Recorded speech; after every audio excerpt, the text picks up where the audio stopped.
It was a cold rain. Water slid off the old eaves, each drop landing on my wet shoes. I stood in the middle of the living room once full of laughter, now echoing only my son's voice. "If you won't go to a nursing home, pack your things and get out of my house." My son said it without looking up from his phone. Next to him, my daughter-in-law stood with her arms crossed, lips pressed in annoyance. "We need a pleasant atmosphere for tonight's dinner, you understand?" I looked around. The family photos on the wall seemed to mock me. The woman who spent her life building this home, now thrown out of it like excess baggage. No one saw me off. No one said goodbye. Only the sound of rain and the cold smell of floor cleaner. I turned away, pulled my old phone from my pocket, and texted a number I hadn't used in a long time. Just a single letter, S. 5 minutes later, a low-engine hum stopped at the gate. My son froze and finally looked up from his screen. The glide of luxury tires over gravel seemed to freeze the room. The driver opened the door and bowed. "Mrs. Helen Montgomery? Mr. Samuel Drake invites you to the car." I pulled my suitcase and smiled faintly. "Looks like the nursing home I'm going to is fancier than you thought." I left in the rain, and that very night, the lives of those ungrateful people began to change course. If you're still listening, tell me where you're watching from. Every comment you leave is another mark in this journey. And if this story has touched you, don't forget to hit like so it can reach even further. My name is Helen Montgomery, 67 years old. I was born and raised in Oregon, where winter always smells like damp wood and maple leaves rotting underfoot. I used to think I understood happiness, a roof overhead, a loving husband, and a child who knew how to say thank you. Turns out some lessons only age can teach, like how people's hearts change faster than the weather. After my husband died, this house was all I had left. I planted flowers on the porch, hung family photos on the wall, and lived on memories of warmer years. I wasn't wealthy, and I didn't need luxury. I just wanted a quiet corner to finish out my life. But when Evan and Brooke moved in, everything changed. Their eyes weren't family anymore. They were the eyes of landlords looking at an overstaying tenant. I still remember how it felt when they told me I should go to a nursing home, soft like a suggestion, heavy like a sentence. While the rain pounded the eaves, I realized sometimes being thrown out isn't an ending. It's the start of a freedom you've forgotten for too long. When the limo door closed behind me, I leaned back in the seat, cool air from the window brushing my cheek. The smell of new leather mixed with rain, strange but peaceful. The rain kept a steady rhythm, and in that moment I knew I was leaving everything behind: the hurt, the shame, and the house that was no longer a home. Before I left, I quietly went upstairs and packed a few essentials: the wool scarf my mother knit when I was a young girl, a few changes of clothes, my old dog-eared Bible, and a small wooden box holding letters yellowed by time. Inside were the letters my husband Thomas sent from the war, and the single letter from Samuel Drake, the man I never forgot, even after 40 years apart. My hands trembled folding clothes, but my heart was oddly calm. Evan stood in the doorway, trying to keep his voice steady. "I just want you to have better care. There are doctors there, people to talk to." I looked at him, the son I once lulled to sleep, cooked for, taught his first letters. His eyes were cold now, mirroring back a mother he saw as a burden. Brooke, my daughter-in-law, cut in, her tone flat, like she was reading lines. "Before the guests arrive, please, finish packing." I gave a small smile. "I don't have much to pack," I said. She turned away and went down the stairs, her expensive perfume lingering like a scratch in the air. As I zipped the suitcase, an engine rumbled outside. Evan hurried to the window. "What is that?" he asked. I stood behind him and watched his face change as a long black limo pulled up to the entrance, gleaming. The driver wore a black suit and a felt hat. He opened the door and spoke politely. "Mrs. Helen Montgomery? Mr. Samuel Drake invites you to the car." The room went strangely silent. Brooke glanced at Evan, flustered. "Samuel Drake." Is that the Samuel Drake from Drake Industries? Evan didn't answer. I just pulled my suitcase closer and smiled softly. Seems the nursing home I'm going to is fancier than you thought. I turned and walked out, my wet shoes leaving dark prints on the wood floor. No one came to see me off. No one said a word. The door closed behind me, and I heard the wind tear away their final excuses. The limousine rolled out of the quiet neighborhood where I'd lived for 32 years. Rain streaked the glass like 1,000 silver memories sliding away. I looked out, the lawn where Evan learned to walk, the maple tree Thomas planted the first year we bought the house, the crooked wooden sign, the Montgomerys still hanging by the porch. Everything grew smaller, blurrier, then disappeared. The driver, a man around 50, met my eyes in the rearview mirror and spoke in a steady voice. "Mr. Drake has wanted to see you for a long time." He said, "Mrs. Montgomery will need me someday." I just nodded, eyes on the rain. "He was right," I whispered. We crossed a bridge. Streetlights reflected on wet pavement like a black and white painting. Each turn of the wheels felt like a chapter closing. I gripped the wooden box and lifted the lid. On top was an old photo from the 1977 summer fair. Me in a floral dress, smiling wide next to Samuel, a young man with speaking eyes. I once thought that, if not for Thomas's proposal and my fear of gossip, I would have followed Samuel to California that year. But in life, who can ever know which road is the right one? As the car turned onto the main boulevard, a strange feeling washed over. Me not fear, but release. Sometimes you have to be forced out to realize you've stayed too long in a house where love no longer lives. I leaned my head against the window and looked at my reflection. Silver hair, with a few brown strands left, wrinkled skin, but bright eyes. A 67-year-old woman, not the meek mother, not the compliant wife, but me, Helen Montgomery, about to step into a new chapter. Before I could think more, the driver glanced back. "We're almost there, ma'am." I looked out the window and watched the city lights fade into a tree-lined road lit by warm amber lamps falling across the rain. "Thank you," I said. "You're welcome, ma'am. Mr. Drake will be very happy." I nodded slightly, a small smile on my lips. The past I'd buried for decades had just opened its door. The limo climbed a winding road that hugged the hillside, where rows of olive trees rustled in the ocean wind. The salty air slipped in through the cracked window, cool and comforting, like touching an old memory waking up. Ahead, a white estate emerged behind wrought iron gates, thin mist on the walls, large windows reflecting the moon and the silver surf. The car stopped at marble steps. I stepped out and touched the railing, its iron flecked with moss. The driver bowed, his voice warm. "Mr. Samuel is waiting for you in the hall."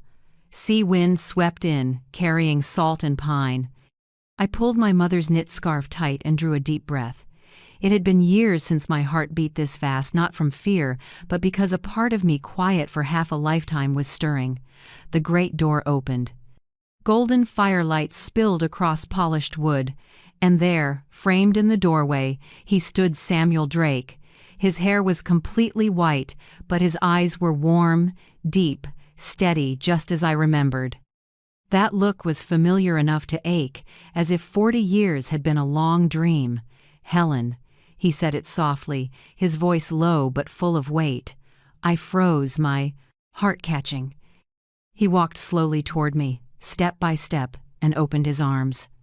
Without a word, he held me, not a romantic embrace, but one between two souls who had walked through loss and loneliness and found each other again in the rare peace that age can bring. "I always believed we'd meet again," Samuel murmured, his hand gently squeezing my shoulder. "Whether in a dream or here in this life." I answered with a tired but honest smile. "Maybe we've gone far enough to understand that sometimes life is just a long loop leading us back where we were meant to be." He nodded, his eyes softening. He led me down a hallway floored in oak, past oil paintings hung in neat rows, a seascape, a small bridge, a few black and white portraits. The house was large but not showy. Every corner felt warm and ordered. In the sitting room, the fireplace glowed. Firelight cut clear lines into Samuel's face, every wrinkle, and the calm of a man who had made peace with solitude. We sat facing each other. He poured tea with slow, careful hands. "After my wife passed, I hardly left this place," he said, gazing at the flames. "I don't have children, just work, projects, empty houses. People call me a man who has everything, but Helen, there are things I lost that money will never buy back." I was quiet. There was something true in his voice, a ripeness of sorrow, no longer sharp, just deep. I knew that feeling. I told him my story, without hiding. My husband gone too soon, years of scraping by, the pride of a successful son, then the long slide when that same son threw me out of my home. Samuel listened without interrupting. He just looked at me the way someone looks when they know what it costs to love and be left anyway. "Helen," he said after a while, "it's time to write your own name again. Not behind anyone else's, not just as someone's mother or wife, just Helen, the woman strong enough to begin again." I bowed my head, a warm current spreading through my chest. His words were light, but they felt like a hand pulling me out of the deep quiet I'd lived in for years. Samuel took me upstairs. The room he'd set aside for me faced the sea, with a big window open to wind and salt. White sheets on the bed, a small wooden nightstand with a warm lamp, and a folded note. In bold handwriting he'd written, "No one can steal what you truly deserve." I ran my fingers over the words, my eyes stinging.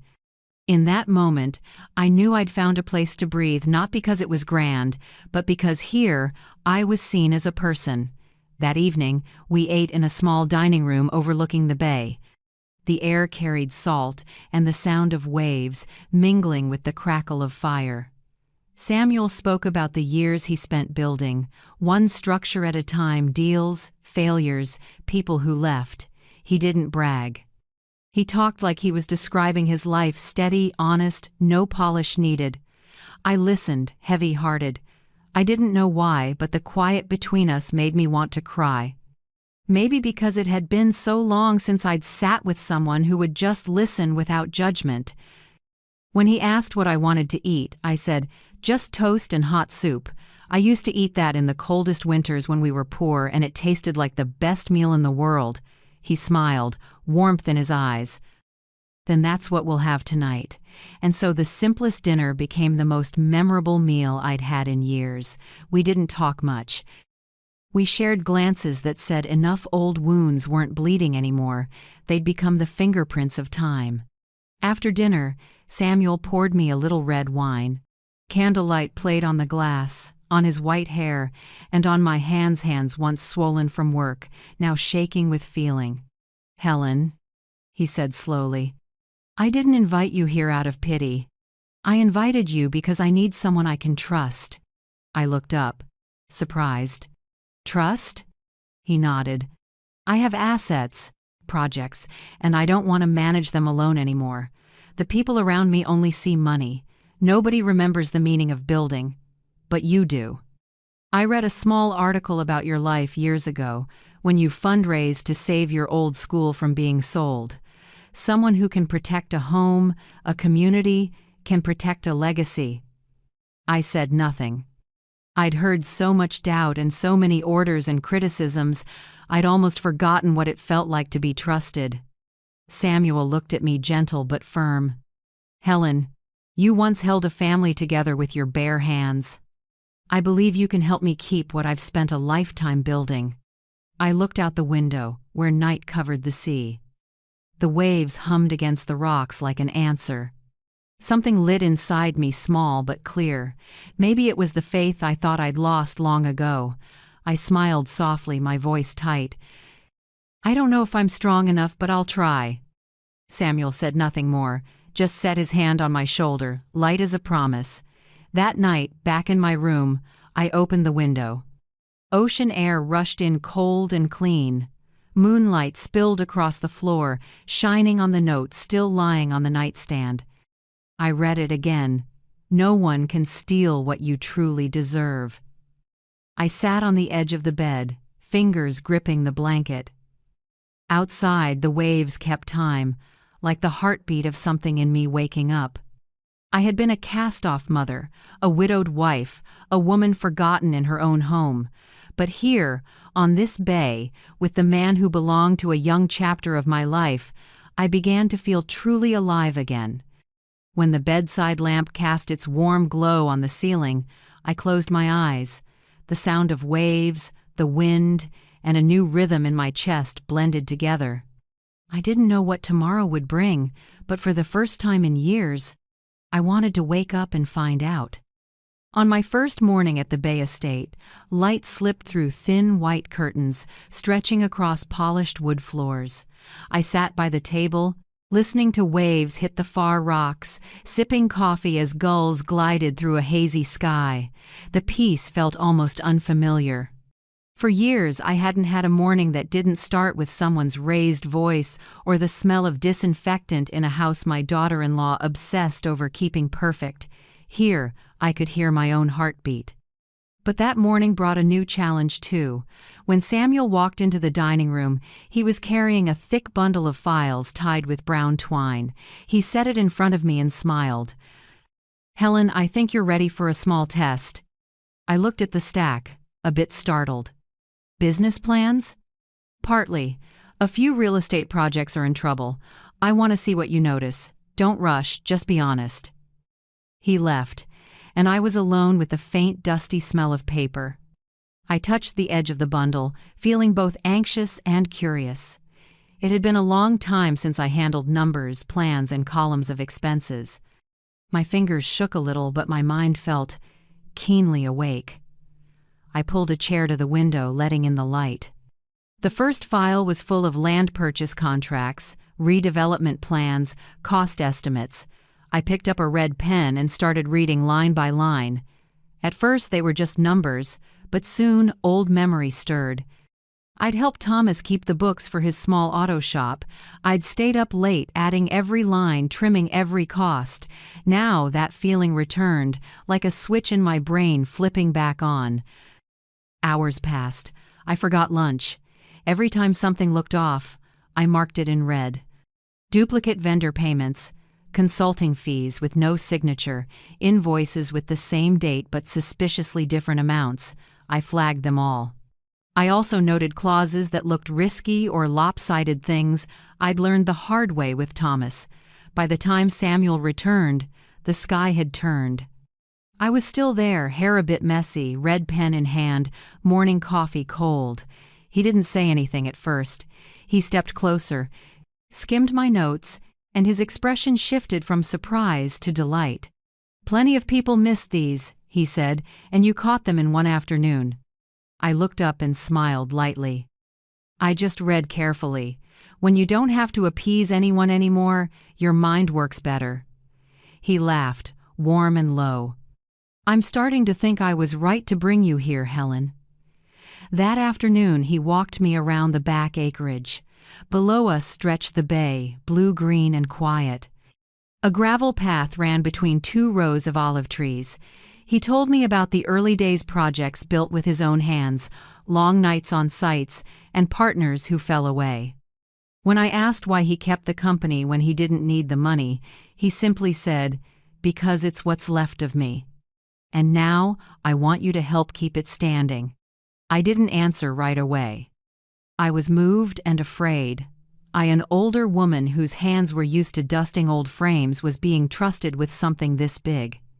The next day, I officially started work. Samuel set up a corner for me in his study, a walnut desk, a new laptop, a lamp with soft golden light. He told me to do things my way. At noon, when I presented my first analysis, a few of his associates, young men in neat suits, walked in. They glanced at me and smirked. One muttered, just loud enough, "So the old lady's fixing the books?" I just smiled and kept working. Samuel heard it but didn't jump in. He turned to them and said, slowly, "Don't judge someone before you've seen what they can do." I pulled up a spreadsheet and pointed at the lines I'd marked. "Here," I said, "same contractor, same scope, paid twice. Cut the duplicate and cost drop 12%. And here, this contract is missing the third signature, invalid." The room went quiet. They bent over the papers. One frowned and checked the originals. Samuel just stood there, hands in his pockets, smiling. "Mrs. Montgomery," one of them, said, no longer smug, "How did you catch that so fast?" "Because I've looked at rent bills and grocery lists where every number was a meal," I said. "When every dollar once meant food on the table, you don't miss anything." No one said another word. Samuel's eyes were bright. "Helen, your memory is still steel."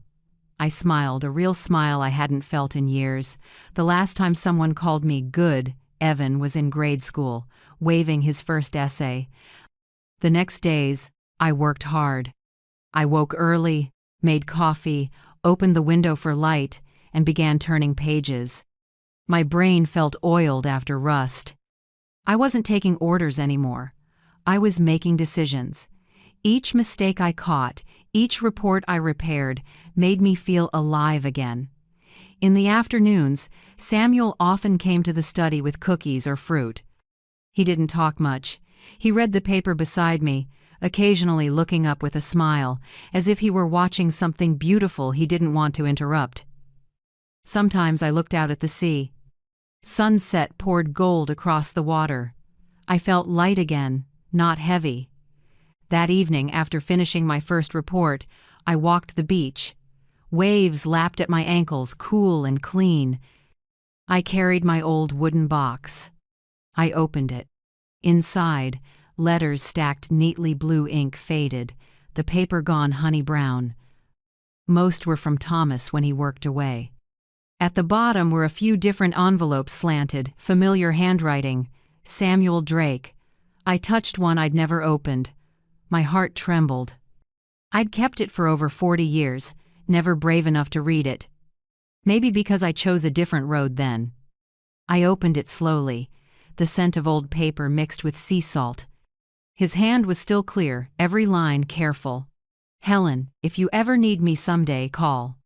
I'll come not to rescue you, but to remind you that you once had wings." I sat for a long time, the wind tossing my silver hair. The sky reddened, and the water glittered like glass. I smiled not out of regret, but because I realized today was exactly the someday he'd written about. Back at the estate, I placed that letter on my nightstand beside Samuel's newer note. "No one can steal what you truly deserve." 2 scraps of paper, one from the past, one from now, lying side by side like 2 steady heartbeats. That night, Samuel stopped by and asked softly, "Were you tired today?" "No. I was just thinking, maybe I forgot what it feels like to be trusted." He smiled.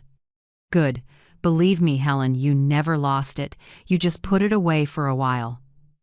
When he left the room, I turned off the light. Moonlight poured through the window, casting a long shadow across the white blanket. I lay there listening to the distant waves and, for the first time in years, I slept peacefully, not from exhaustion, but because my heart was truly at rest. One clear morning, early sunlight flooded in through the big window, washing over the sheer white curtains. I had just set my coffee on the table when I heard wind moving down the hall, carrying the faint clink of metal from somewhere. I followed the sound, my soft slippers tapping lightly on the polished wood, until I stopped at the edge of the great room.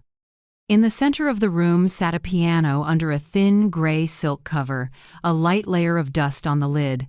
The wood had deepened with age, the ivory keys had gone slightly yellow, but it still held a classic elegance. My heart pounded. It had been 30 years since I'd touched the instrument that once felt like breathing. When Thomas was alive, after dinner every night he'd sit and listen while I played a few soft pieces. Back then, Evan was little, sitting on the floor, tilting his head with each note, then clapping and laughing. After Thomas died, I closed the lid not because I stopped loving music, but because every sound brought back things I wasn't strong enough to face. Over the years, the piano's voice faded from the house as if it had never been. There. I pulled off the cover. Dust drifted in the sunbeam, glinting like golden threads. I lifted the lid, and my trembling fingers touched the first white key. The sound came hoarse but round, fragile yet enough to make my heart tremble. One key, then two, then three. The old lullaby returned on instinct. I played Edelweiss, the song I used to hum while rocking Evan to sleep. My stiff hands slowly loosened, my fingers finding their way back. The melody was thin, off in places, but it felt like it poured straight into my chest. Each note was a memory, laughter, a little boy calling, "Mom," the gentle eyes of a husband now gone. My eyes filled, and for the first time, I wasn't ashamed of my tears. As the last note faded, I heard a soft sound behind me. I turned and saw Samuel in the doorway, a steaming cup of tea in his hand. He said nothing, just walked over, set the cup on the piano lid, and smiled lightly. "At last, you're letting this house hear a human voice again." I wiped my eyes and smiled, embarrassed. I forgot what it felt like. I thought I didn't have the strength to play anymore. Samuel sat in the chair across from me, his gaze gentle. "Music doesn't forget anyone, Helen. It just waits until you're brave enough to come back to it." His words silenced me for a moment. Maybe he meant the piano, but I knew he was speaking about my life. We sat quietly, listening to the old clock tick. After a while, he set his cup down and said in his warm, low voice, "Next week I have an important meeting with the board. I want you to come." I hesitated. Me? What would I even say? "You see what they don't," he said. Honesty. And the mind of someone who's actually built something with her hands. I need that in a room full of people who only talk about profit. I said nothing, just nodded. Inside me rose a feeling that was part fear, part excitement, the sense of stepping back into a world I thought had left me behind. All the next week, I prepared as if I were walking into my first class. I read every document Samuel sent, marked every point of concern. On a small notepad, I listed 3 priorities: cut duplicate expenses, renegotiate penalty interest, and directly oversee short-term investments. Each night, I stood before the mirror and rehearsed until my voice stopped shaking. On the morning of the meeting, I chose a dark navy blazer, a white blouse, and a small strand of pearls. Not fancy, just neat and sure. When I came down the stairs, Samuel was waiting in the hall in a black coat, his look warm and a little proud. "Ready?" he asked. "I think so," I said, steadying my voice. The conference room was in a glass building facing the sea. When we walked in, a dozen men and women in business attire were chatting. They turned when Samuel introduced me. A few gave polite smiles, a few only nodded. I heard murmurs, "temporary advisor," "an old friend of the boss." Samuel simply rested a hand on my shoulder and said, "Today Mrs. Montgomery will present her review. Listen carefully. Numbers don't lie." I opened the packet and drew a long breath. At first my voice wavered, but as I spoke, I steadied. I pointed to wasteful spending, duplicate charges, and how to reduce bank penalty interest.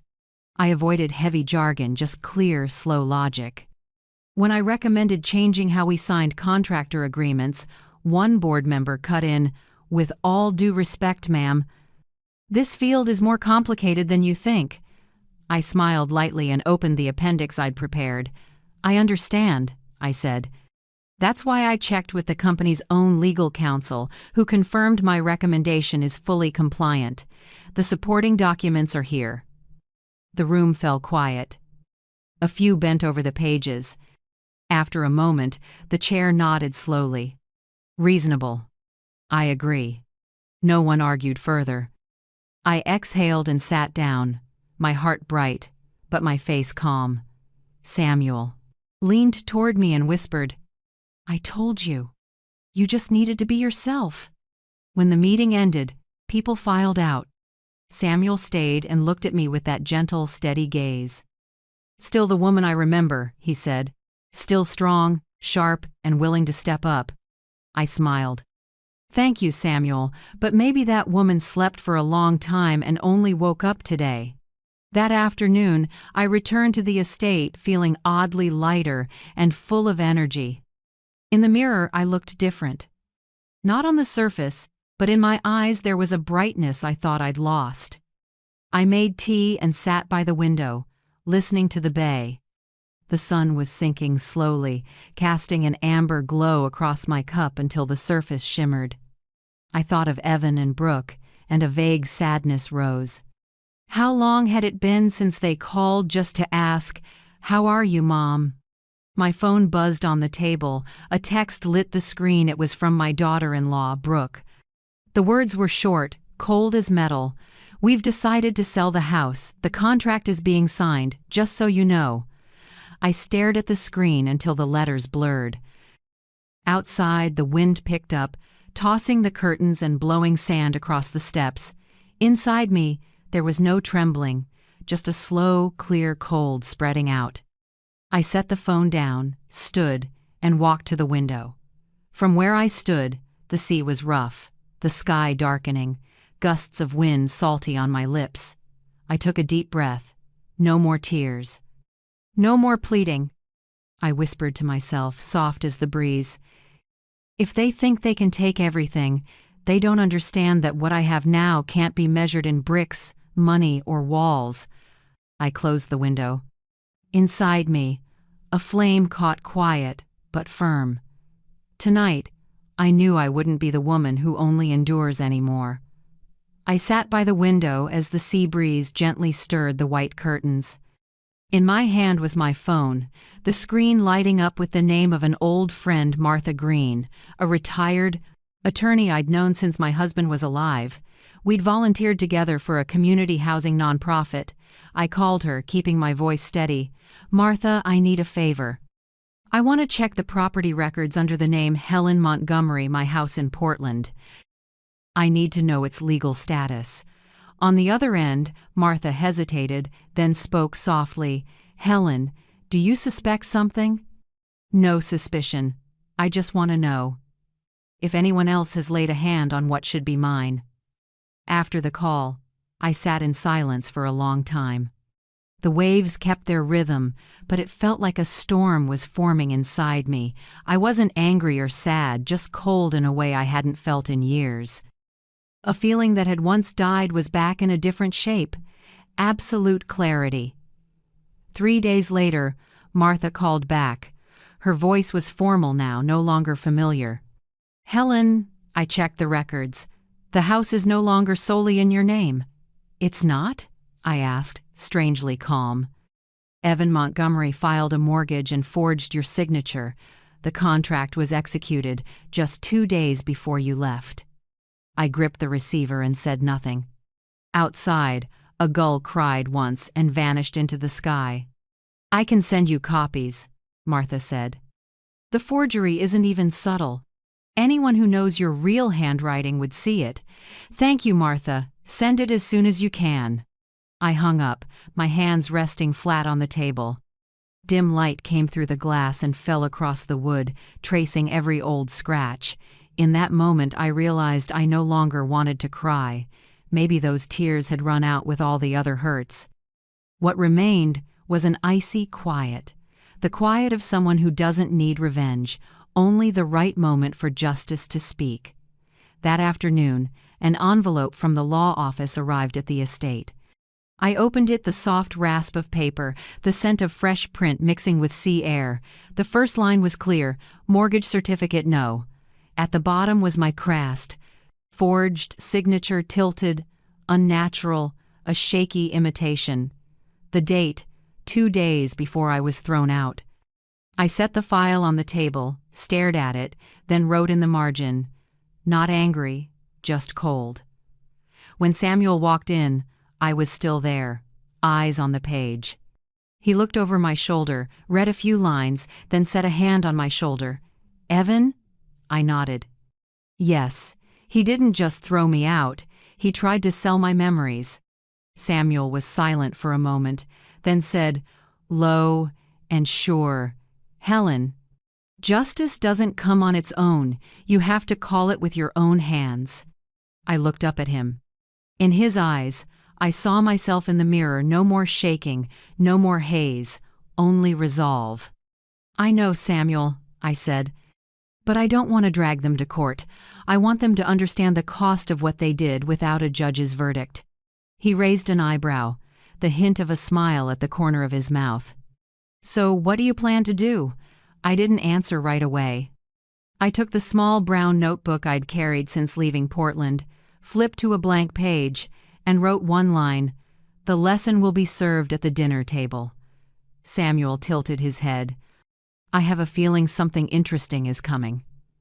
I closed the notebook and spoke evenly. They told me to leave at a fancy dinner with their friends. Maybe it's time I invite them to the last Montgomery family dinner. Samuel chuckled, his eyes lighting up. You're not striking back, Helen. You're teaching them a lesson in cause and effect. I smiled and kept my eyes on the sea. There's no law fairer than a meal seasoned with the truth. Just a dinner, but the main course is awakening. That night, I called the estate's private chef, John, the gentleman who'd worked for Samuel for over 20 years. I asked him to prepare a big dinner for 8, with red wine and classic American dishes Evan used to love, New York-style roast beef, buttered mashed potatoes, and cinnamon apple pie. John looked a little surprised. Expecting special guests, Mrs. Montgomery? Very special, John. A reunion after many years. I asked him to set the table on the terrace facing the sea. Crisp white tablecloths, white lilies in crystal vases, tall golden candles. It needed to be elegant, not to show off, but to give history a proper stage when it was retold. The next morning, I wrote the invitations by hand, thick navy cards with silver embossing, simple and refined. I took my pen and formed each letter carefully. Dear Evan and Brooke, family reunion celebrating a new beginning. Venue, Drake Bay Estate. Time, Saturday, 7 p.m. Dress code, elegant. I read it once more, closed the card, and smiled. Just a few lines, enough to spark curiosity and, if I guessed right, a little quiet dread. Samuel leaned against the doorframe with his arms folded, watching me write. You want them to think this is a peace dinner? No, Samuel. I'll let them decide what it is. People are most afraid when they don't know what's waiting. He stepped closer, picked up the card, and smiled. Family reunion celebrating a new beginning. Short, tasteful, and enough to keep them restless. Exactly. I don't need to shout or accuse. I just need them seated in front of me, under candlelight, when the truth is served like the main course. Samuel chuckled with a hint of admiration. Helen, you're one of the few people I've met who doesn't need revenge, just order. I shrugged lightly. No one needs to be punished, Samuel. I'm only inviting them to share the consequences they cooked. By late afternoon, as the sky turned amber, I got a confirmation. Brooke had read the invitation. 2 words. Will come. I looked at the screen, calm, with the smallest smile. I knew what they thought, that I felt guilty, that I wanted to reconcile, that maybe I needed them back. They didn't know they were the guests about to be, and served the truth. That evening, Samuel and I reviewed the mortgage file again. He arranged the documents neatly into a black envelope and set it in the center of the desk. Are you sure you want to put this on the table during dinner? He asked. Yes. Justice doesn't need a courtroom. It belongs at a dining table where people once lied, laughed, and betrayed. That's where it will hurt, but that's the pain people remember. Samuel nodded, his voice softening. Helen, are you afraid they won't handle it? I looked him in the eye, the light reflecting in his pupils. I don't want them to suffer. I want them to wake up. He laughed, half sad, half warm. You really aren't like anyone I've known. You don't want to win, you want to teach. Maybe because I've already lost everything, Samuel. When you've touched bottom, You don't need revenge. You just want to witness the truth rise." Outside, the sun sank into the sea. The sky went deep red, reflected in the glass of the wine he'd poured. I lifted my glass and touched his. "What are we toasting to, Helen?" he asked. "To the dinner ahead, and to the main course called The Truth." Samuel laughed, low and rich. I have to say, I've never seen justice served so gracefully. I set my glass down and looked toward the cracked window. The wind picked up and sent a few papers flying. In the afterglow, the mortgage pages spun and fell like broken wings. I bent to gather them, folded them carefully, and said quietly, "Wind just makes things visible. Sometimes the truth needs a strong gust." Night fell. The steady hush of the bay rose under the clock's slow chime. I looked in the mirror and saw an older woman with silver hair looking back. No fear, no tears. Only the calm of someone who understands every betrayal leaves a mark, and every inkstroke can stand as a witness for justice. Tomorrow, I'll send the invitations.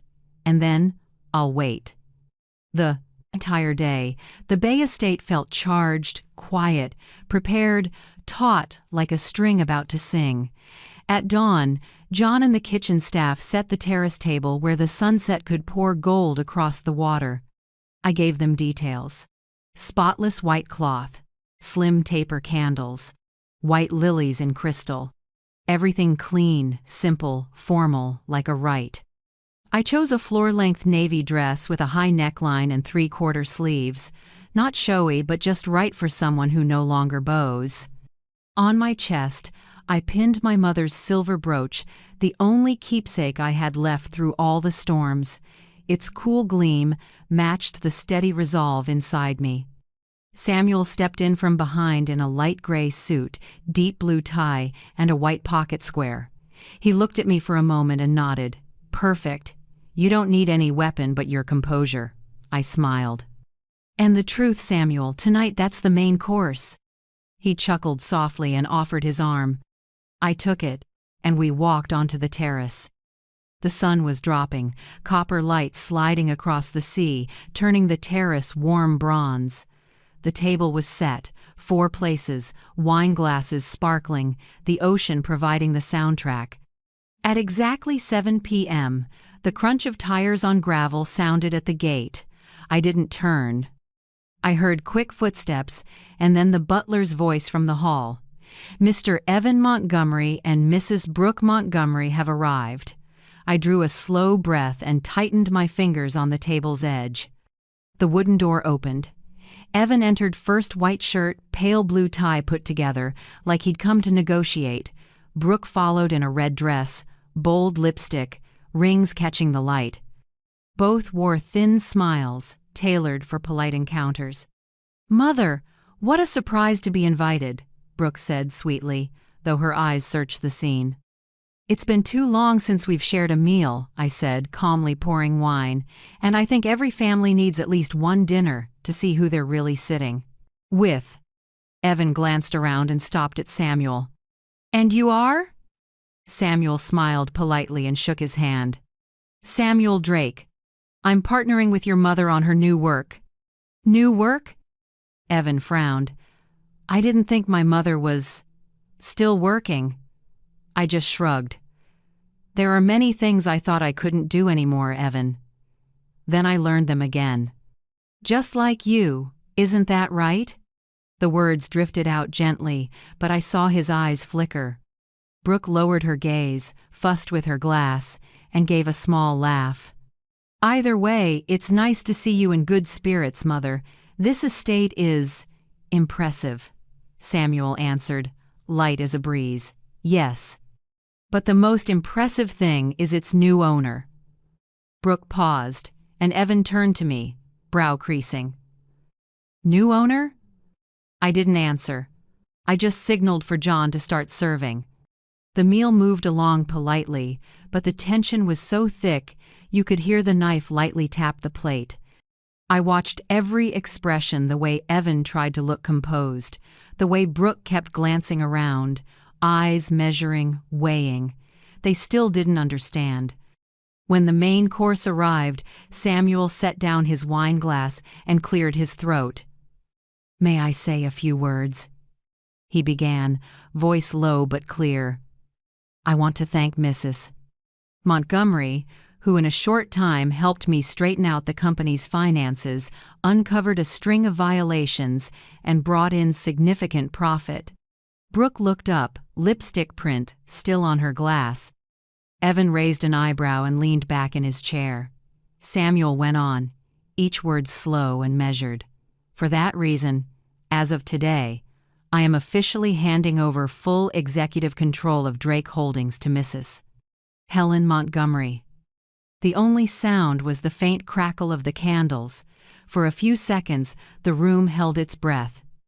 Then Brooke choked, red wine spilling over the rim and splashing the tablecloth.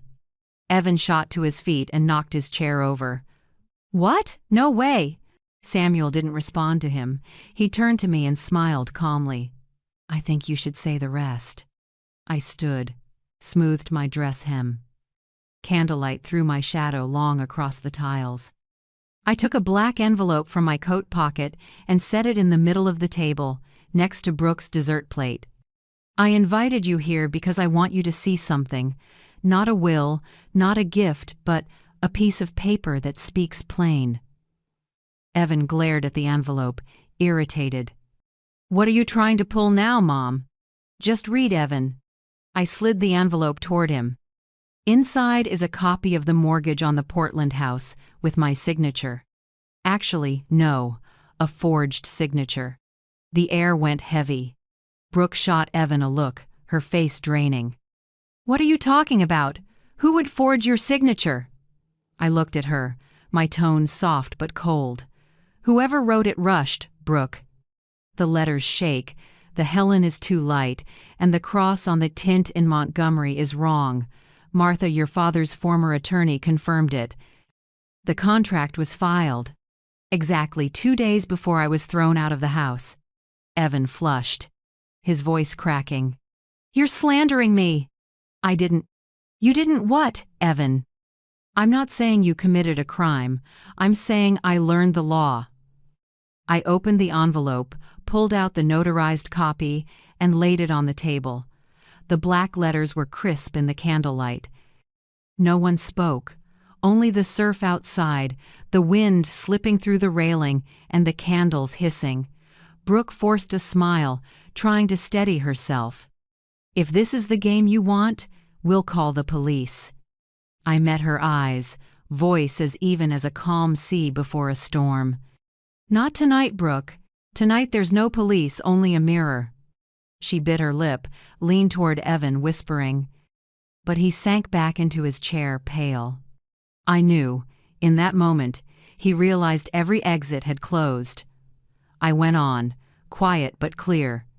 "It's taken me years to understand there are two kinds of people in life, those who build homes with bricks and those who sell them with a signature. I used to think love could redeem greed. Now I know only the truth can." No one added a word. Samuel poured more wine and looked up at me. Candlelight warmed his eyes, proud, kind. "I've never seen justice served at a dinner table with such grace, Helen." Evan stood, shoved his chair aside, voice unsteady. "Let's go, Brooke." Brooke rose too, heels striking the stone floor with a cold echo. They left quickly down the hall. When the wooden door closed, sea wind rushed in, tilting the candles so their light washed across my face. I looked at the closed door, not sad, not glad. Just lighter, as if I'd finally put down a stone I'd carried half my life. Samuel turned to me, his voice low and weighted. Dignity just beat the noise. I smiled. "Sometimes silence is the loudest cry, Samuel, and tonight, I believe, they heard it." The offshore wind carried salt through the thin curtains, clearing the smell of wine and the leftover tension. I looked out to the water where waves followed one another in the moonlight. There, I saw the figure of a silver-haired woman standing steady, not needing power, not needing revenge, only needing to own herself again. 3 days after that dinner, the sea still looked like lead, but inside I was quietly at peace. The last candle had burned down on the table, and with it, a heavy part of my heart went out too. I didn't think they'd come back, at least not soon, but life always finds a way to make people face themselves. On the fourth afternoon, I was reading in the sitting room when a soft knock sounded. John stepped in, a little hesitant. "Mrs. Montgomery, there's a man at the gate. He says he's your son." I set the paper down, a small pinch in my chest. I knew this day would come, but it still felt like hearing an old song whose first note could still catch my lined breath. "Let him in, John." The door opened. Evan stood there, the man who once was my pride. Now his shirt was wrinkled, hair unkempt, face hollow. The pride in his eyes was gone. All that remained was the exhaustion of someone who'd been through a very long night. "Mom," he rasped. I was wrong. I stayed quiet for a long moment, then said only, "Knowing you're wrong is the start, Evan, not the end." He bowed his head, fists clenched. I heard the weight in his breathing, the stir in his chest. Then he spoke, bit by bit, voice breaking. "Brooke," she pushed me to sign for quick loans. She said it was the only way to keep the house because the bank was about to foreclose. I was afraid of losing face, afraid the neighbors would find out, so I agreed. "When I signed your name, I thought I'd fix it later. I thought I could control it." He stopped, rubbed his forehead, voice catching. But then everything spun out. "When you left, I knew I hadn't just lost the house. I'd lost myself." I listened without interrupting. Some pain doesn't need emphasis. When he looked up, his eyes, for the first time in years, held a little honest light. "Mom, I'm not asking for forgiveness. I'm asking for a chance to start over." I looked at my son, feeling both strange and familiar. In that bowed posture, I saw the boy who once followed me through the market, clutching my shirt so he wouldn't get lost. Slowly, I asked, "What does helping you mean to you? Letting someone else decide your life again, or teaching you how to stand up straight?" Evan bit his lip, silent. In his eyes, I saw real regret, but missing one thing: responsibility for himself. Right then, Samuel walked in, folder in hand, voice steady. "John told me we had a guest. This might be a good time to hand this over." He set the file on the table and slid it to Evan. "This is a 6-month trial contract with my technical development fund. The job isn't glamorous, but it demands discipline. It's a technical assistant role. Pay is enough to live on." Evan opened the folder, then looked up, startled. You want to hire me?" "No." Samuel smiled. "Your mother wants to give you a path. I'm only opening the door. Whether you step through is up to you." He turned to me, eyes wet. I answered evenly, clear. "If you make it 6 months' work seriously, no lies, no quitting, we'll talk again." Evan bowed his head low. He didn't cry, just nodded. "I understand." "Thank you, Mom. Thank you, Mr. Drake." I nodded back. "Thank you isn't enough, Evan. The world doesn't change because you apologize. It changes when you do things differently."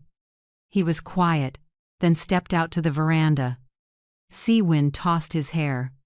Before he left, he turned back and said softly, "One more lie. You won't have to throw me out. I'll walk out on my own." I watched him go without anger. Only a tired kind of love mixed with a small hope, the kind only a mother has patience to keep, even after it's flickered out many times. Samuel sat beside me and poured hot tea. "Do you believe he'll change, Helen?" I smiled faintly, eyes on the water. "I don't know, but I know I did the right thing. When someone hits the bottom of shame, there are only 2 choices: collapse or stand up. I choose to believe my son will stand." Samuel said nothing. Then he laid his warm hand over mine. "You're not just strong, you know when to stop. Maybe that's the difference between those who want revenge and those who want healing." I turned and smiled. "No one wins with hate, Samuel. The only winner is the one who can sit down, pour tea, and say, "Now do you understand?" He nodded. Rain began tapping the roof out over the bay. I looked through the window. The first drop slid down, pulling 1,000 others with it, as if the sky were letting go of something heavy it had held too long. That night I lay in bed listening to the rain against the glass. Unlike other nights, I wasn't cold, and I wasn't afraid of being alone. In the warmth of the blanket, I thought of my son, of Samuel, of the old house, and of myself. Some losses are never replaced. But some wounds, if you face them straight on, seal themselves with patience. I didn't know how far Evan would go, or whether he'd hold the job for 6 months. But I knew the door I'd once slammed was now just mostly closed, and if one day he found the courage to knock again, I'd listen but I wouldn't rescue. That's what grown love is. The next morning, sunlight flooded the dining room. Samuel was reading the paper, coffee steaming. He looked up and smiled when he saw me. "You look lighter." "Maybe because I finally set a stone down," I said. "I don't have to carry it everywhere anymore." I sat, pulled a small desk calendar from my coat pocket, and wrote in blue ink, slow and steady. "Respecting others starts with respecting yourself." I taped the note to the wall near my desk, looked at it for a few seconds, and smiled. Outside, the water flashed silver. Waves kept hitting the shore, patient as a mother, gentle sometimes, fierce sometimes, but never done waiting. I lifted my cup and took a sip. As the warmth spread, I felt truly at ease, not because everything was over, but because I'd come back to myself at last. In the months after, I stepped into a season I never expected. From a mother kicked out of her house, I became a managing partner of a major investment fund, the company Samuel had spent half his life building. It felt both foreign and familiar. Foreign because I'd never pictured myself in that seat. Familiar because the work made me feel alive. Every morning I got up early, opened the window for sea air, and breathed deep. On my desk were reports, contracts, and notes I'd prepared the night before. Samuel gave me full authority to review ongoing projects. I didn't have fancy degrees, but I had the experience of someone who once stretched every last dollar, and that care became my greatest strength. Within 2 weeks, I flagged 2 high-risk projects, a lakeside resort and a hotel in another state. I urged a sell-off before prices fell. Samuel looked hard and nodded. "If you're right, just exiting these 2 could save us more than $8 million. I don't care about the number, Samuel. I care about stability. People lose their peace chasing faster gains." He studied me for a long moment, a mix of surprise and respect in his eyes. "Helen, I understand why people trust you. You're not here to take more. You're here to keep what matters." The call proved right. 2 months later, the resort got hit with environmental violations, and the hotel lost its permit. Drake's fund avoided losses and raised net profit by 18%. Investors started paying attention to Mrs. Montgomery, the older woman with the sharp mind who could see beyond the numbers. A local business paper ran a short piece with my photo by a window full of documents. The headline read, "The Woman Who Turned Stability into Strength." I just smiled. If they knew I'd been thrown out by my own son, they might have titled it, "From Front Porch to Boardroom." One afternoon, Samuel came into my office with a folder, calm but serious. "Helen, I've thought it through. I want you on all financial signatures." I looked up, startled. "You mean co-sign?" "Yes. I trust you to carry it. I don't want decisions resting on one person. This company needs both mind and heart, and you have both." I went quiet, then said softly, "Samuel, I don't want power. I want transparency. That's exactly why you deserve it most." He set the co-signature authorization on the desk. I looked at his signature above the bold letters. Drake Holdings, co-signature authorization. When I signed, my hand trembled, not from fear, but feeling. Sometimes fate jerks your life off course, but if you're resilient, you take the wheel back. That afternoon, the phone rang. John transferred the call, voice low. "Someone named Evan Montgomery would like to speak with you." I closed my eyes. Over 4 months had passed since we last met. When I picked up, all I heard was tired breathing. "Mom, I'm sorry to bother you again, but Brooke is gone." My grip tightened. "Gone?" She took everything I had left: savings, credit cards. I've got one account, but she can access that too. "Mom, I have nothing." Evan's voice shook. There were no excuses, no blame, just the emptiness of someone stripped of illusions. "Where are you?" I asked. "At the job site warehouse. I'm afraid to go back to my room." I sighed. "All right, come to the Drake Fund office tomorrow at 8 a.m. See Samuel. Don't talk much. Listen. Got it?" "Yes." The next morning, Evan showed up on time. Same old shirt, faded jeans. Samuel met with him first, explained the work, then called me in. Evan stood when he saw me, no bowing, but a different look in his eyes. No defensiveness, just acceptance. "I have nothing left to say, Mom. I just want to work if you'll let me." I sat and met his eyes. "Evan, I'm not saving you this time. You're going to save yourself. 2 choices. 1, report everything honestly. Work with the attorney to handle the debt and pay back what you can. 2, walk away from everything. Me, the company, this life, and don't come back." He was quiet, then nodded. "I'm staying. I'll take responsibility." I looked to Samuel. He smiled and gave a small nod. "Then, welcome to the first chapter of your real life. We don't need the best people here, we need the honest ones." All morning, Evan worked under a site engineer. I stayed out of it. From a distance, I watched my son in the shop, taking notes, wiping sweat, listening with his head down, a sight that made me ache and feel grateful. Finally, he was learning from the ground up. That evening, Samuel and I sat in the study, planning the fund's next steps.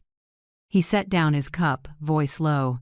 "Helen, you once said you wanted to help older people exploited by their families. Maybe it's time." I looked at him, something rising in me. "I've thought about that a long time, Samuel. A fund that doesn't just give money but gives a voice to those who've been silenced." I opened my notebook, scribbled, then read aloud. Dawnlight Foundation. Mission: protect and support seniors who suffer financial abuse, coercion, or loss of property rights. Samuel repeated the name and smiled. "Dawnlight. Sounds like you light after the night." I smiled too, a warm feeling lifting in my chest. "Dawn doesn't come from magic, Samuel. It comes from those who keep the flame through the night." He nodded and pulled out prepared documents. "Here are the papers to establish the foundation. If you truly want this, we can sign tonight." I took the pen, fingers trembling not from pressure but from feeling. As the last line dried, it felt like I'd closed a chapter where pain was a wound and opened one where pain became light. Samuel rested his warm hand on my shoulder. "Helen, you just built something bigger than justice. You built a chance for people who thought they had none." I looked at him and smiled. Outside, the sun had set, but a band of pink still glowed along the horizon, quiet, persistent, breathtaking. Softly, almost to myself, I said, "Maybe this is what I was meant to do. Not strike back, but light the way for those who were deceived." As the room lights dimmed, I laid a hand over my heart, feeling a peace I hadn't known in years. I was no longer the one looking for a place to stand. I was the one helping others stand.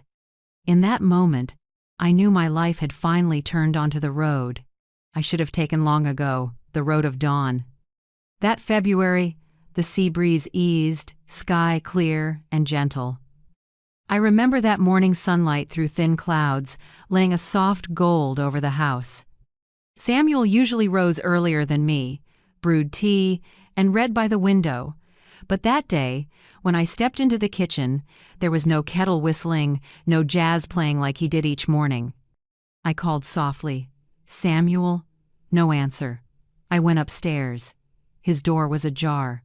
Light fell across his face, peaceful, kind, with a faint smile at the corner of his mouth. He lay on his side, one hand over his chest, like he was dreaming something light. The air held a trace of jasmine tea, the kind he drank every night. I stood there a long time, feeling a space open inside me, not loud, not shattered, just a silence so deep I could hear my own heartbeat. I moved closer and took his hand, cool now, the hand that had signed so many documents, and rested on my shoulder like a true companion. I spoke very softly, afraid to disturb his peace. "Samuel, you brought me back to myself. Thank you for coming, for seeing me, for teaching me that some beginnings arrive at the end." I sat with him until the sun leaned west. There were no tears. Just the strange warmth of a parting that was whole, with nothing left unsaid.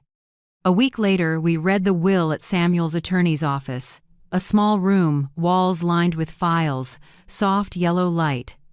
I sat in the middle, Evan beside me, and across from us Mr. Clarkson, the longtime attorney. He opened a sealed envelope and read in an even, steady voice, "I, Samuel Drake, being of sound mind, set forth this will. All assets, shares, and managerial rights to the Dawnlight Foundation are to be transferred lawfully to Mrs. Helen Montgomery. She is not only my associate but the person I trust to carry on the ideals we began." He paused, then continued. "Mrs. Montgomery has full authority to manage, utilize, and distribute assets as she sees. I fit within the law. I trust she will know what is right." The room fell silent. I said nothing. No joy, no pride, just a heavy sense of responsibility. Samuel was gone and left me more than assets. Duty, continuity, and a reminder that when you're trusted, you must live worthy of it. Evan had been quiet. Then, like a wave finally breaking, he jumped up. "No, no way. Mom's not fit to hold that money." I turned to him, calm. "Why not, Evan? Because I'm old? Or because I won't be controlled by you anymore?"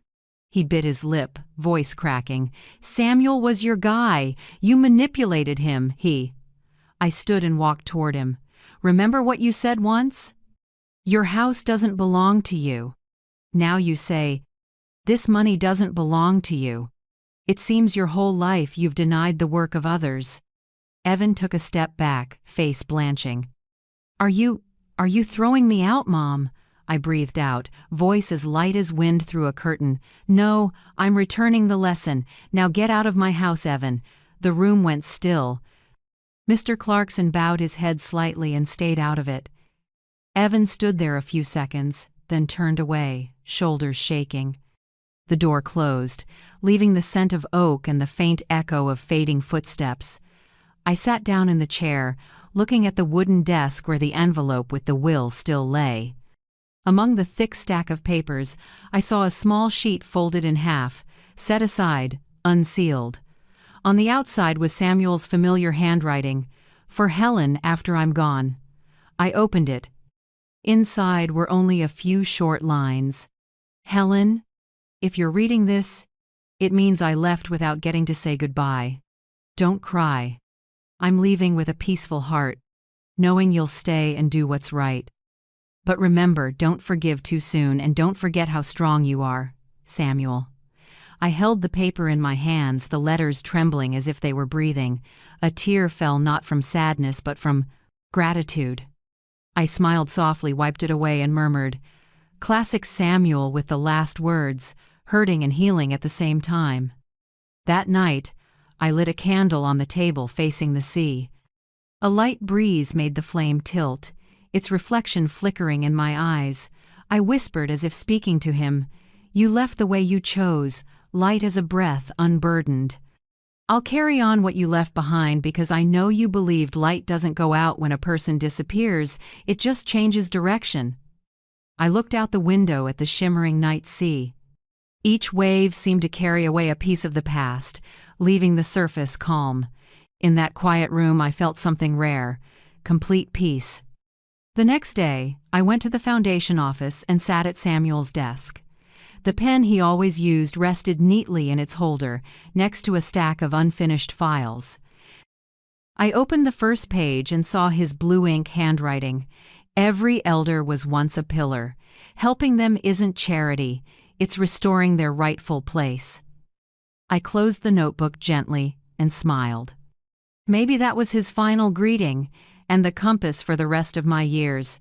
Evan didn't come back that day. Maybe he needed time. I wasn't angry anymore. I only hoped that when he saw Samuel's legacy used to help the vulnerable, my son would understand. Wealth isn't for owning, it's for lighting the way. That evening, I returned to the room he used to sleep in and lit another candle. Its glow washed over the photo of us at the Dawnlight Foundation opening. I placed my hand on the glass and said softly, "Rest easy, Samuel. The dawn goes on, and I'll keep the flame until it reaches everywhere." A sea breeze slipped through the open window, tilting the flame like a nod. I smiled. Tonight, I didn't feel empty anymore. Because I knew you're still here, in every light we kindled together. That afternoon the rain fell thick like a silver curtain across the sky, the sea blurred in the damp haze, the waves steady rather than fierce, like someone tapping softly beneath the surface. I sat by the office window, reviewing the budget draft for the Dawnlight Foundation, listening to rain strike the glass. This time last year, I was on an old wooden chair, watching Evan and Brooke laugh in the house I used to call mine.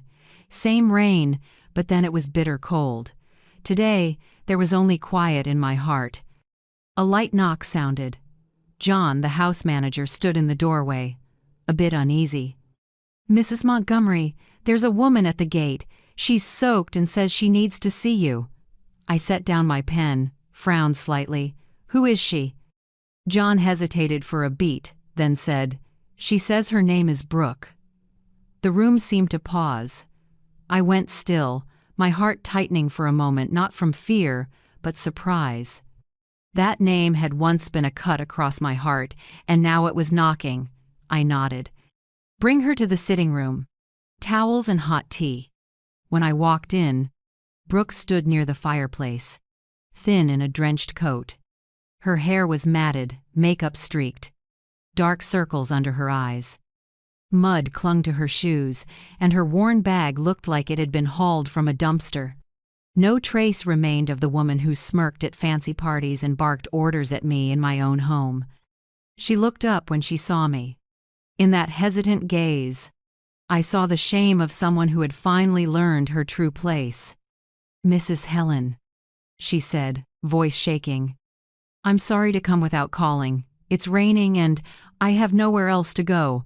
I'm just asking to stay a few days, until I can find somewhere new." I looked at her and said nothing for a few seconds. The only sounds were the fire crackling and the rain on the porch. I remembered clearly the day she stared down at me from the steps, with that flat smile and a line cold as steel. "Your medicine smell ruins the party. Best you stay in your room." I didn't blame her. No need. Life had arranged a more precise lesson for her than anything I could say. I went to the table, poured more hot water into the teapot. The steam rose with the soft scent of licorice and honey. Then I spoke, steady. "I don't have a spare room, Brooke, but I do have a piece of advice, the very one you gave me. Start over on your own." She lowered her head, hands clenching together. I used to think you were weak. When you were quiet, I thought you were scared. When you left, I thought you lost. I didn't understand." I smiled gently, neither angry nor pitying. "Silence isn't weakness, Brooke. It's patience. And patience, sooner or later, collects its debt." She looked up, eyes brimming. "I've lost everything, Mrs. Helen.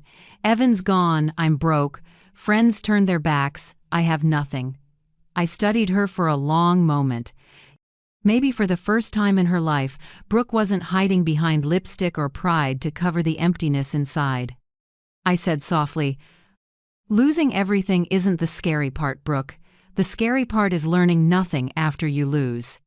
She said nothing more. She just nodded, set the teacup down, and turned to go. As she stepped through the door, a gust of sea wind slammed it against the frame, a sound like a final period. I watched her figure fade into the rain. No gloating, no triumph. Only lightness, as if the last shadow of the past had lifted from my threshold. Near dusk, I put on a coat and walked the beach. The rain had let up. The sun peeked weakly through heavy clouds, tinting the water silver gray. I walked slowly, letting the sand give under my feet, letting the wind tug at my hem. The ocean didn't make me sad anymore. It simply reminded me everything can be washed clean. I thought of the faces that had passed through my life, Evan with his remorse, Samuel with his gentle smile, Brooke wandering in the rain. Each one its own chapter, and me, the only one left to write the final line. When I returned, the house was lit. John brought the first-year budget file for the Dawnlight Foundation with a note, "All numbers verified. You only need the final sign-off." I sat at the desk, hand brushing Samuel's familiar pen. Outside, the wind still blew, waves hitting the rocks. I opened each page: donations, aid programs, legal training plans for seniors. Every figure, every line felt like a small vein pulsing inside a new body, the thing Samuel and I built together. I reached the last page, the signature line for the executive director. Below the bold print, Helen Montgomery, founder and director, I drew a breath, signed, then added a small handwritten line: "Never reopen the door that once threw you out." I sat quietly, watching the words dry under the desk lamp. In that moment, I didn't feel like the wounded or the victor. I felt free, real freedom that comes when you no longer need anyone else to prove your worth. Outside, the rain stopped completely. Far off, the final thunder rolled and dissolved into the sea. I closed my eyes, letting that sound blend with my breathing like a song of release for both past and present. I whispered, to myself and to Samuel, if he was listening somewhere, "In the end, everything's where it belongs. Those who left, and the one who stayed." Lightning flickered on the glass. Wind moved through the olive trees, leaves rustling like applause for a peaceful ending. I turned off the lamp, closed the file, and let the sea air fill the room. Now, everything was truly calm. No more rain, no more blame, no more nagging voices in my head. Only me, Helen Montgomery, the woman once pushed out of her own home, now sitting in a bright room, signing off on the last truths of a life: self-respect, freedom, and peace. Spring came later than usual. The sea breeze wasn't bitter anymore, just carried a little salt and the smell of wet grass after the night rain. I sat on the porch with a steaming cup of tea, watching the first daffodils bloom. After a stormy 10-year, the house finally understood what quiet meant. I was about to stand when the gate knocked. John went to open it. From a distance, I saw only a tall, thin man in a silver-gray coat, wind pushing his graying hair back. He walked slowly, leaning on a wooden cane, slightly listing as if he might fall. When he drew closer, I realized it was Evan, the son who'd thrown me out, who called me a burden. Now he stood before me, a shadow of himself. His skin was pale, eyes sunken, breath short and shaky.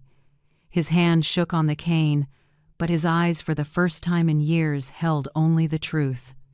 Before I could speak, he knelt on the steps, voice rough. "Mom, I'm sorry. Not for money, not for the foundation, not for the past, for you."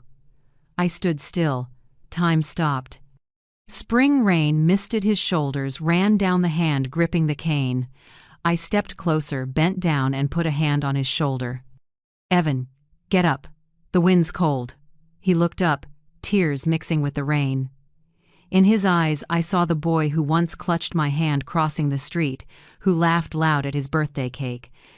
I said, voice thick but steady, I can't forgive all of it yet, son. But I still love you. I always have." He nodded, sobbing. Then he told me, in broken pieces, like each word was an open wound. "After Brooke left, I lost my job. I tried to borrow to reopen the shop but got scammed. The debt piled up, friends avoided me. I drank a lot to forget, but nothing went away.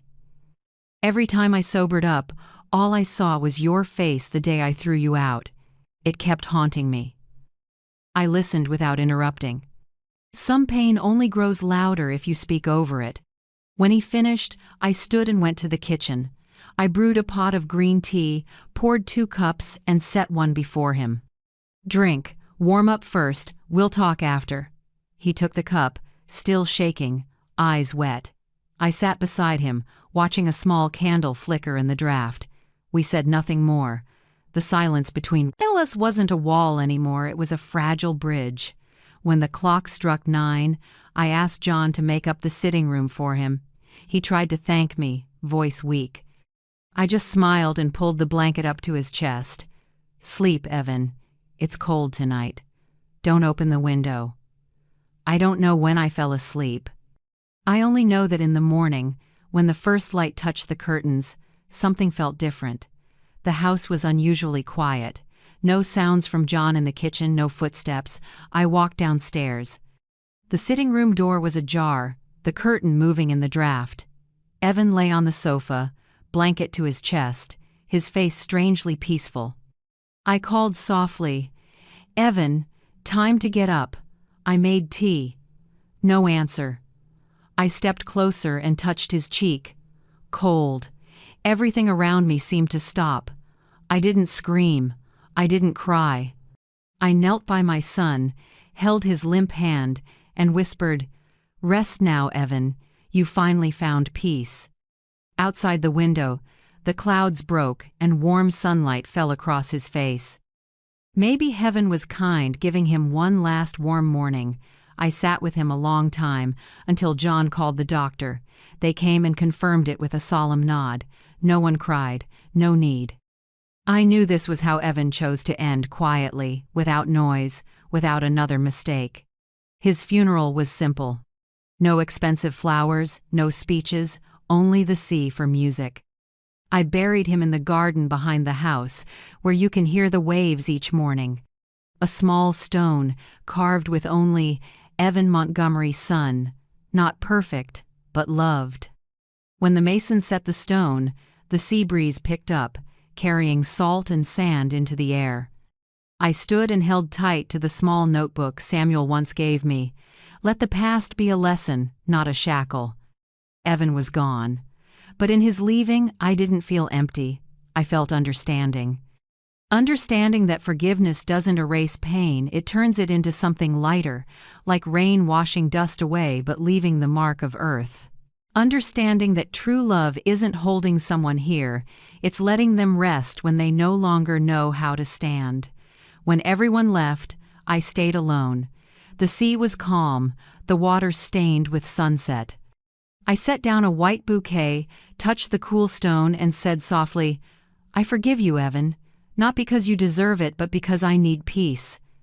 Then I went home. The house held its breath in silence. I closed the door, hung up my coat. In the mirror, the woman looking back wasn't a widowed mother or an old woman cast aside. She was a survivor of hurt, of time, of herself.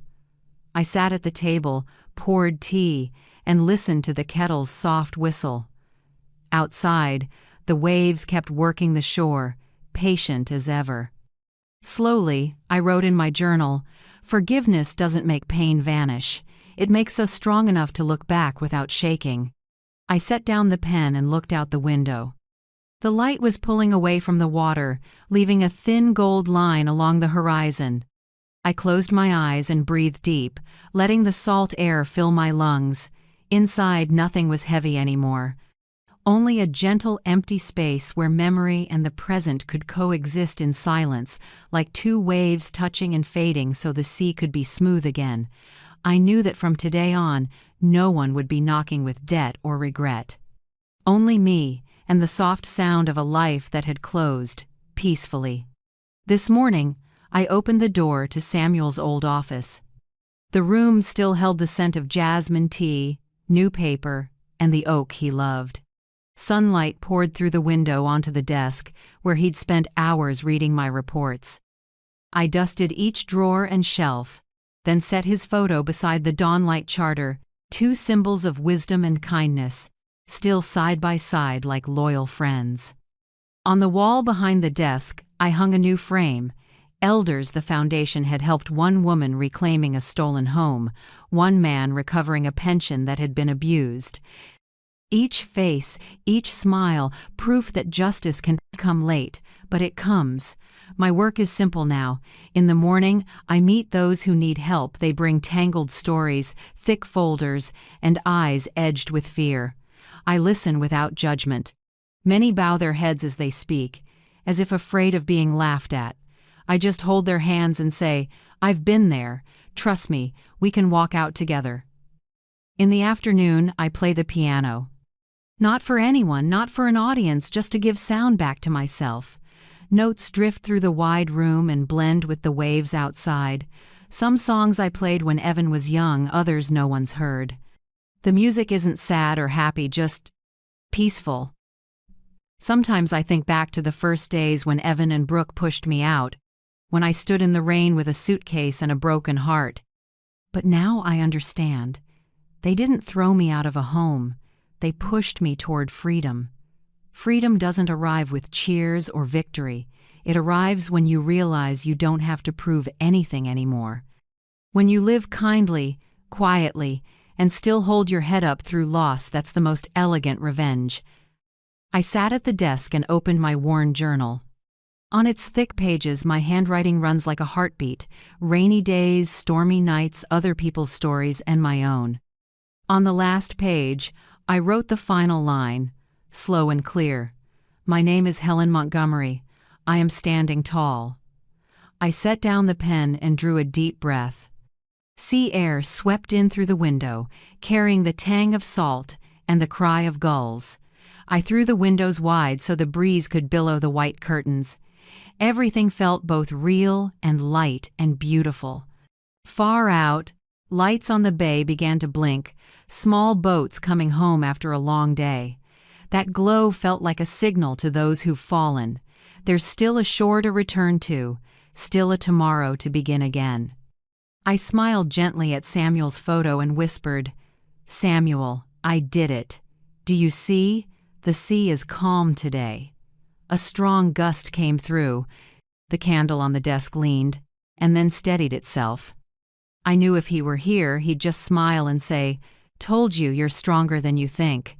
I closed the journal and watched the sunset dissolve over the water. Time had taken much, but it returned the most precious thing, quiet in my soul. No more resentment, no more what-ifs, only the present, full and enough. If you've listened this far, maybe you also have a Helen inside you, a part that's been hurt, misunderstood, pushed out of a place you once called home. If my story made you think of your mother, your father, or yourself, tell me where you're watching from and what you would do if you were pushed out of your own home. I truly want to hear your story, even if it's just one line. Thank you for spending time with my journey, a regular woman learning to rise after loss, to forgive without being weak, and to smile when the past knocks. If you believe resilience, honor, and renewal still have a place in this world, leave a comment, tap like, subscribe, and stay with me. At any age, we can begin again, love again, and stand tall as ourselves. Thank you from the bottom of my heart, and if you listen closely, somewhere out there, the sea is still singing with me.